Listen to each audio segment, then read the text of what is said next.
Pragmatism is replacing piety, and this is no more true than it is in this country.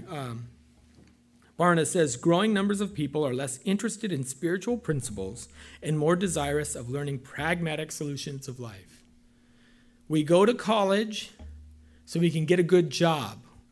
We don't go to college to be exposed to a worldview of ideas and be able to sift among, think about it. The university used to be the place where you had all of the best of mankind's thoughts together, and you can weigh those ideas one against another and try to come out with the truth. That's what people used to do when they went to university.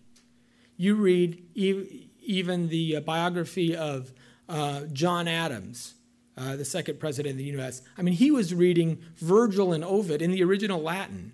He would read these guys in the original Greek and Latin to understand what they were saying. Guys 200 years ago were probably better educated than we are today. Now, we are really good at building, iPods. We're really good at building cell phones. But that's a mile deep and about an inch wide. And we need to be a little bit wider than that. Barna writes, when asked what matters most, teenagers prioritize education, career, development, friendships, and then travel. Faith is a significant piece to them, but it takes a backseat to life accomplishments and is not necessarily perceived to affect their ability to achieve their dreams. So what I believe, it's like what sports team I like. It's okay, but I can get there regardless of what I believe. Among adults, the areas of growing importance are lifestyle comfort, success, and personal achievements. Those dimensions have risen at the expense of investment in both faith and family. Practical to a fault, Americans consider survival in the present to be much more significant than eternal security and spiritual possibilities. Because we continue to separate our spirituality from other dimensions of life through compartmentalization, a relatively superficial approach to faith has become a central means for optimizing our life experience. So, Americans have always been known for pragmatism. We're the get-it-done guys. And there's nothing wrong with getting it done. But if that comes at the expense of your wider understanding of your place in the world and your place in relation to God, then it's sin. Accomplishing goals must be coupled with ethical aims. Okay? Growing a strong agricultural economy. I'm just going to pick one item here. That's a good thing. We want our farmers to survive. We want our agricultural industry to thrive because it feeds people, right? But it should never be done at the expense of our spiritual beliefs, because what happens is we start to contaminate ourselves. The problem with the Old South was they grew a strong agricultural economy. They did so on the backs of slaves. So they broke their ethical standard with their pragmatic solution.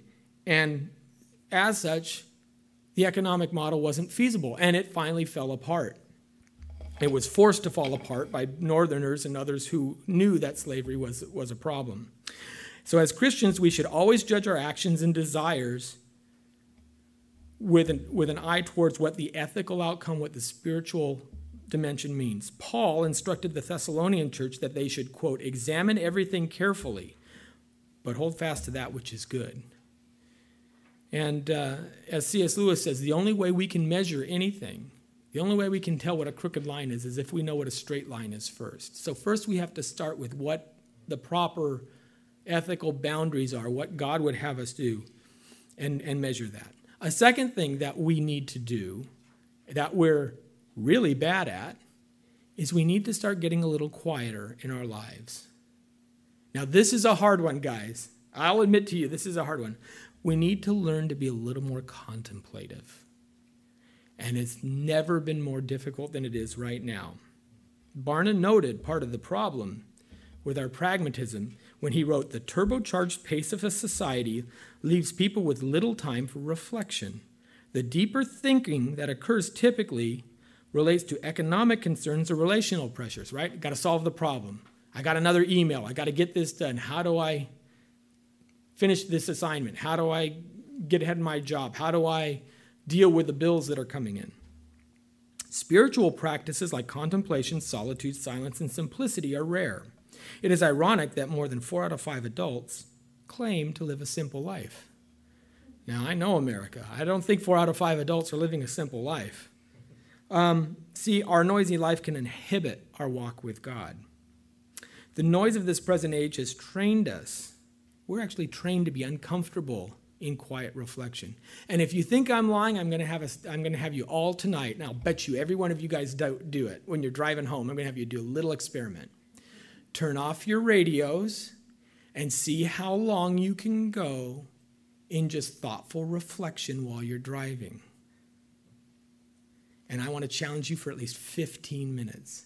Do you know how long it is to sit in a car in 15 minutes with nothing? Now, I'm not talking about sitting in a room alone. You still have the driving. You still have the other cars and the stoplights. I mean, you have other things going on. You're just not listening to that radio or that iPod. See how long you can go. And you'll find out, you'll be like, wow, I didn't realize 15 minutes was that long. It's tough, let me tell you.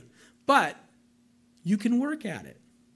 You can take some quiet time. Part of devotion time can be quiet time with God. It doesn't have to be, I mean, I know it's tough to carve out like an hour and a half a day. I'm not saying that. But sometimes maybe at night you can turn off the television and just think about your day and just talk to God. You don't have to pray in this kind of parochial manner. You can just say, well, Lord, what a day I had today. Let me tell you what this and this happened to me. And, I can really see you moving here. And I'll do that. Jesus says, I call you friends. So we can talk to him like a friend. And you'll find that some of those days some of those times are some of my most intimate times with my Father. Paul, when writing to the Colossian church, instructed them to start thinking more circumspectly about their matters of faith. And he writes in Colossians chapter 3, since then you have been raised with Christ, set your hearts on things above, where Christ is seated at the right hand of God. Set your minds on things above, not on earthly things. So we need to relearn how to be quiet, how to train our minds to think about specific things very deeply, very spiritually, to understand that there's always a spiritual component to what we do. If we avoid wrestling with the ethical and theological aspects of our decision-making, we're doomed to hold a very superficial view of both Christianity and of life. And I think that's a travesty in the way we would live. Okay, so set aside some devotional time each day, and some of that time should be reserved for reflection. Start with 5-10 minutes. See how it goes. Don't try to, like I said, rush through your devotional reading, but really chew on it. Read it again. Sometimes I find better things the second time because I was a little, too much in a rush the first time. I read it a second time and go, oh, okay. I didn't need the commentary. It's right here. It's self-explanatory. It was just, I was trying to go too fast. Start journaling or blogging. Anybody keep a prayer journal? Prayer journals are wonderful because here's some of the things that and I had to actually talk with my son on this. He asked me how this works, and I said, what you do is you start a journal and you put a date, and maybe you have something that you would, you're praying about, new job opportunity, whatever the case may be, something that's burdening you, a friend. Write in your prayer journal, this date I prayed for this, okay? And like I say, it can be casual. This shouldn't be work. Don't think of it as work. You don't have to pour down everything. You don't have to write your entire prayer. Just make notes for yourself. And then the next day do this. Now, at some point down the road, those prayers will start to get answered. Not every prayer is answered in the affirmative, but a lot of those prayers will get answered. And what I want you to do is you hear that answer. That's great. Good to hear it. Great. Go to your prayer journal and just write next to it, answered, and put the date that it was answered on, okay? And when you fill up that book, you put it in the shelf. What that does for you is when you hit a really hard time, when the times of trial come, and they always come, you can pull that book off and you can start flipping through it. And you will be amazed at how much God actually answers prayer. Because it's at those times of trial, you're going, he doesn't hear me. He never hears me. What am I going to do? You pull it off. You can see in your own hand, that's not true. God's with you. God hears you. God answers your prayer. It gives you faith to move on. And I'm telling you, that will do so much for your faith and your prayer life. You'll be amazed. Lastly, I think you should pick a book or two that are maybe a little bit above you intellectually, that are a little tough for you to sled through reading. Not a lot, just a little. Determine not only to read it, but to understand it. Now, if you need additional helps, absolutely, avail yourself of that. That's okay. But the goal is, just like a weightlifter taking on a little weights that are a little too strong, you want to stretch yourself. You want to push yourself a little beyond so that you can grow. And you'll, again, see the fruit that bears in life. You'll be absolutely amazed by it.